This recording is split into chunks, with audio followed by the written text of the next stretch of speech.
Once the pandemic hit, the Law School Admission Council, LSAC, they switched the exam to be online and they went to a 3-section format.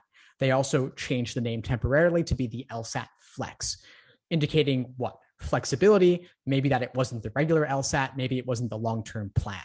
And so as the pandemic kind of comes to a close, we hope, they are shifting the format once again to be 4 sections. So they're adding back in an experimental section starting with the August 2021 LSAT. The reason they're doing that is because they want to test out new LSAT questions for future test forms. Nobody wants to do an experimental section. It does cause anxiety and it is an unwelcome change. So basically, I think the anxiety comes from the fact that you're doing a longer exam. The LSAT Flex was seemingly easier, and it actually was easier for a lot of folks because it's a shorter exam. Endurance is not as much of an issue. When you add in an extra section, you now have a longer test sitting. And you also have the uncertainty around not knowing what the content of that extra section is going to be. So are you doing a second section of logic games, a second section of logical reasoning, or a second section of reading comprehension?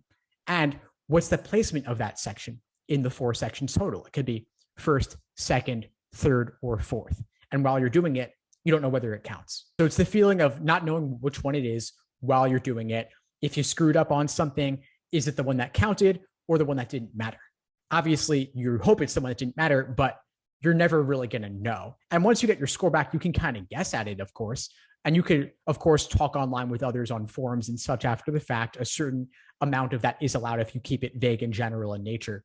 But yeah, you don't know which one it is during, and that causes problems. You don't know whether to cancel your score or keep it, factors like that. Of course, how can you not try to guess at it? It's what you're thinking about, obviously. So it's like, don't think of an elephant. Of course, you're going to think of an elephant. You're going to, of course, try to figure it out during, which I don't recommend. You're going to try and figure it out after, which is fine, although I recommend generally staying off of the forums because they only feed the anxiety. But it's not obviously harder. It's not obviously different. They're not testing out some radically new question type.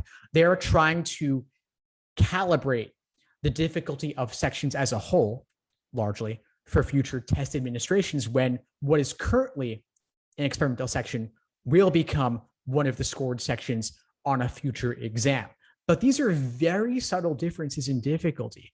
It's not like you're going to have 4 super tough logic games on the experimental and then 4 average difficulty ones on the actual. It's not like that. And they're not different question types either. It's just basically maybe on a scored section, you have 1 easy, 2 moderate, 1 difficult, because there are 4 logic games total in the section. And then on the experimental section, maybe it's like 2 easy, 1 moderate, 1 difficult. But where do you draw the line between easy and moderate? These are all shades of gray. You need to give your full effort on every section as if it was scored. Everything stays the same. So you're still doing 1 scored section of logic games, 1 scored of logical reasoning, 1 scored of reading comprehension. What happens within a section is exactly the same, whether it's the LSAT Flex, the new 4-section LSAT, as well as all prior LSATs all the way back to 1991. None of that changes. All that is different now is that they are adding back in the experimental section. So you're doing an additional 4th section that could be any of those 3 types: games, reasoning, or reading comprehension.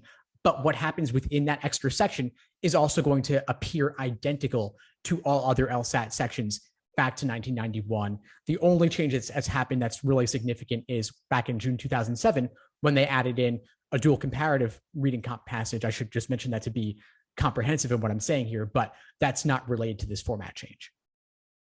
Thanks for tuning into the show. Please subscribe if you haven't done so already to be notified of new episodes as I release them. And feel free to reach out if you need anything at all as you move forward with your prep. I'm happy to help however I can. In the meantime, I'll wish you all the best and take care.